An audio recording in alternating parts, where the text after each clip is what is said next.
এইভাবে বার্মিজ আচার বানালে কক্সবাজার থেকে আর কিনে আনতে হবে না। ঘরেই বানিয়ে ফেলুন খুব সহজেই কক্সবাজারের মতো বার্মিজ আচার। তো ফ্রেন্ডস, আসসালামু আলাইকুম। সবাই কেমন আছেন? আশা করি সবাই ভালো আছেন। আপনাদের দোয়াতে আলহামদুলিল্লাহ আমিও ভালো আছি।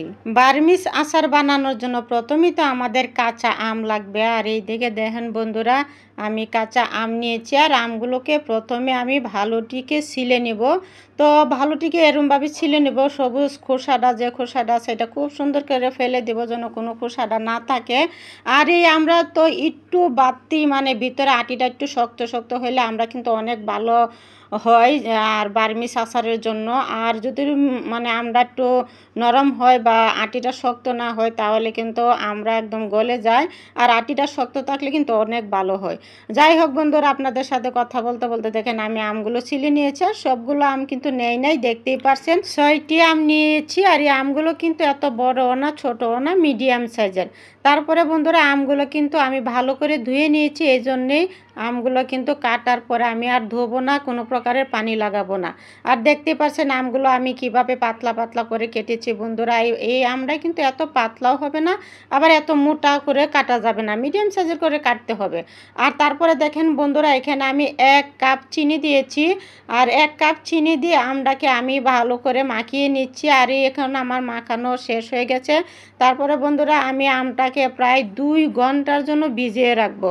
আর চলে আসলাম বন্ধুরা 2 ঘন্টা পর। দেখেন আর চিনিগুলো কিন্তু একদম গলে গেছে, দেখতেই পারছেন। আমি আপনাদেরকে একটু নেড়ে চেড়ে দেখাই।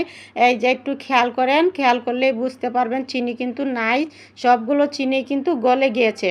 আসলে যে কোনো টক জাতীয় খাবারের মধ্যে যদি আপনি চিনি দেন আর চিনি দিয়ে যদি কতক্ষণ রেখে দেন তাহলে দেখবেন চিনিটা কিন্তু এমনিতেই গলে যায়। যাই হোক বন্ধুরা, তারপরে দেখেন আমি একটি কড়াইতে আমগুলো নিয়ে নিচ্ছি। তারপরে চলে আসলাম পাকঘরে। এসে আমি কড়াইটা চুলায় বসিয়ে দিয়েছি আর চুলার আগুনটাও কিন্তু জ্বালিয়ে দিয়েছি। তারপরে বন্ধুরা বলক ওঠার জন্য আমি ডেকে দিয়েছি। আর এই দিকে দেখেন আমটা কিন্তু বলক উঠে গিয়েছে। আর এখানে কিন্তু বন্ধুরা কোনো প্রকারের পানি দেই নাই। আর এই আমের আচারে কিন্তু পানি একদমই দেওয়া যাবে না। যাই হোক বন্ধুরা, তারপরে আমি এখানে কিছু উপকরণ দিয়ে দিব। আর প্রথমে আমি দিয়ে দিব পরিমাপ মতো একটু লবণ। আর তারপরে দিয়ে দিব বন্ধুরা শুকনো মরিচের গুঁড়ো। তো এই গুঁড়োটা কিন্তু আপনারা ঝাল বুঝে দিবেন, যে একটু বেশি ঝাল খেতে পছন্দ করেন একটু ঝাল কম বা বেশি দিবেন। তারপরে কালার হওয়ার জন্য একটু হলুদের গুঁড়ো দিয়েছি, মানে কালারটা একটু সুন্দর হওয়ার জন্য। আর দেখতেও কিন্তু ভালো দেখা যায়। আর তারপরে বন্ধুরা আমি এটাকে একটু জাল দিয়ে নিয়েছি। আর তার মধ্যে একটু দিয়ে দিয়েছি আবারও একটু চিলি ফ্লেক্স। আর তার মধ্যে দিয়ে দিয়েছি বন্ধুরা 5 ফোড়নের গুঁড়া। তারপরে দিয়ে দেবো বন্ধুরা 2 চামচ ভিনেগার। আর এটা কিন্তু একদমই অপশনাল। আর ভিনেগারটা দিলে কি হয়, আপনার আচারটা অনেক দিন ভালো থাকে, বাহিরেই আপনি সংগ্রহ করে রাখতে পারবেন। আর যদি ভিনেগারটা না দেন তাহলে কিন্তু আমের আচারটা ফ্রিজে নর্মালে সংগ্রহ করে রাখতে হবে।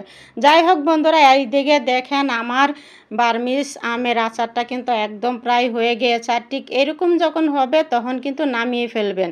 আর দেখেন আপনাদেরকে আমি বাটিতে নামিয়ে দেখাই কত সুন্দর হয়েছে। আর মাশাআল্লাহ দিলে এটা খেতেও কিন্তু অসাধারণ। আর আমার আম্মাজানরা তো এই বার্মিজ আচার একেবারেই মানে খেয়ে শেষ করে ফেলেছিল।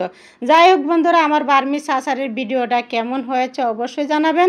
আর যদি ভালো লেগে থাকে তাহলে বলবো একটি লাইক শেয়ার করে দিবেন, পেজে নতুন হলে ফলো দিয়ে দিবেন। আজকে এই পর্যন্তই, সবাই ভালো থাকবেন। আল্লাহ হাফেজ।